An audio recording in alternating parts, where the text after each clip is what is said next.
Good morning बच्चों। आज हम लोग लिटरेचर में न्यू लेसन है, लेसन 13, एक तिनका। इसमें देखिए, ये कविता आपकी दी हुई है अयोध्या सिंह उपाध्याय हरिऔध की।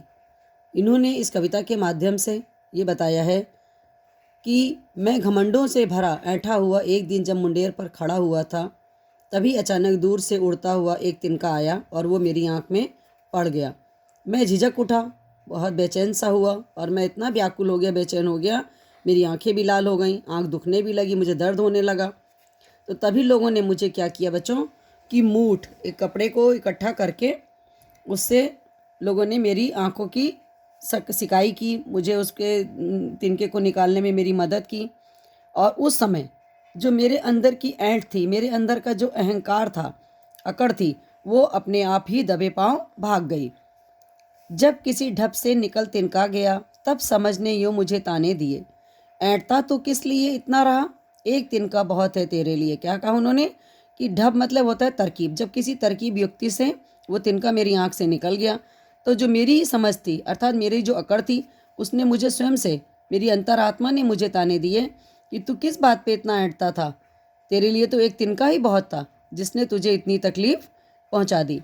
बच्चों, यहाँ पर कवि आपको बताना चाह रहा है कि एक तिनका जिसका कोई अस्तित्व नहीं था, है ना, लेकिन वो भी, आप अगर बहुत ज़्यादा अपने आप में अहंकार करते हैं, अभिमान करते हैं, तो वो जिसका कोई अस्तित्व नहीं, जिसका कोई अहमियत नहीं है, वो भी आपको कितनी तकलीफ पहुंचा सकता है। इसलिए बच्चों, यहाँ बताया गया है कि इंसान को कभी भी अहंकार और अभिमान नहीं करना चाहिए। ये थी बच्चों अयोध्या सिंह उपाध्याय हरिऔध की कविता एक तिनका। ठीक है, इसके पश्चात अभी हम लोग इसमें शब्दार्थ करेंगे।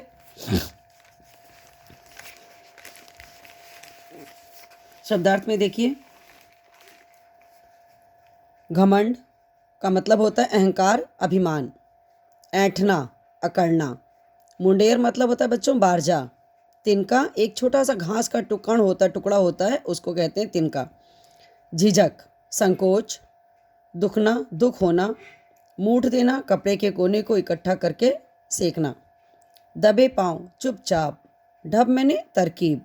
समझ मैंने होता है विवेक। ताने देना मतलब सुनाना।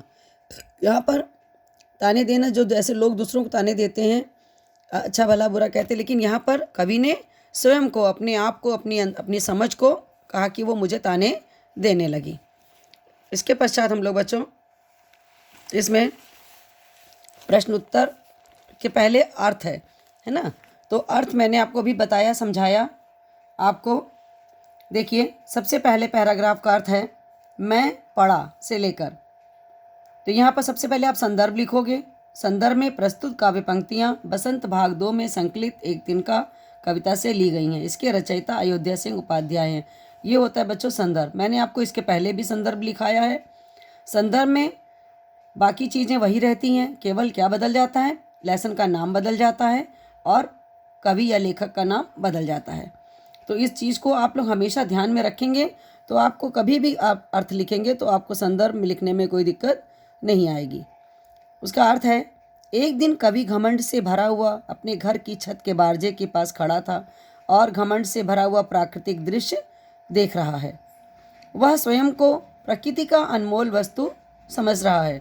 उसी समय हवा के साथ उड़ता हुआ अचानक सूखी घास का एक तिनका आया और उसकी आंख में पड़ गया। सेकंड पैराग्राफ है बच्चों, मैं झिझक उठा से लेके पांवों भगी। इन पंक्तियों में कवि आंख में तिनका पड़ने से उत्पन्न स्थिति का वर्णन कर रहा है। कवि कहता है बच्चों कि तिनके की आंख में पड़ते ही वह व्याकुल हो गया, वह झिझक उठा, उसकी आंख में दर्द होने लगा, आंखें लाल हो गईं।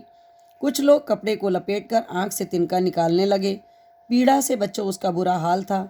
उसकी सारी अकड़ या घमंड गायब हो चुकी थी। तीसरा पैराग्राफ है बच्चों, जब किसी ढब से निकल गया तिनका से लेके बहुत तेरे लिए।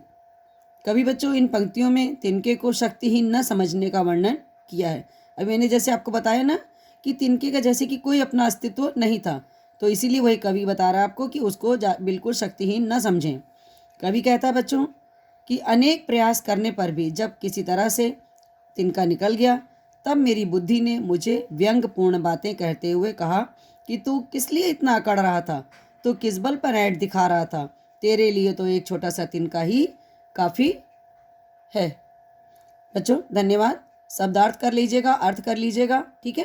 क्वेश्चन आंसर हम आपको बाद में कराएंगे। थैंक यू बच्चों, धन्यवाद।